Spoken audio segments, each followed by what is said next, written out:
ये खबर है हैदराबाद से। हैदराबाद के इलाके लतीफ़ाबाद नंबर 8 में बकाया जात की वसूली और बिजली चोरों का कनेक्शन मुनक़ता करने के लिए जाने वाली हेस्को टीम पर मुश्तल अफराद ने हमला करके तशद्दुद का निशाना बनाया।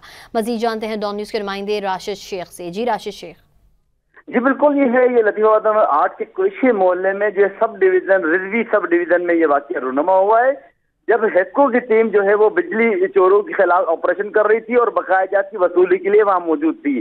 तो मकीनों ने जो है वो मुश्तैल होकर जो है हेस्को टीम पे हमला किया है। उनका ये कहना है कि इन हेस्को टीम ने बिना इजाजत हमारे कनेक्शन मुनक़ता कर दिए हैं, जबकि हेस्को के एसडीओ से हमारी बात हुई तो उनका ये कहना है कि बिजली चोरी के खिलाफ इनके खिलाफ एक्शन लिया गया। तो ये मकीन जो मुश्तैल हुए, इन्होंने हमारे जो हेस्को टीम पे हमला किया है, तशद्दुद किया है, जिसके खिलाफ हम जो है थाने पे इनके खिलाफ मुकदमा दर्ज कराएंगे। जी राशिद शेख अपडेट कर रहे थे, आपका शुक्रिया।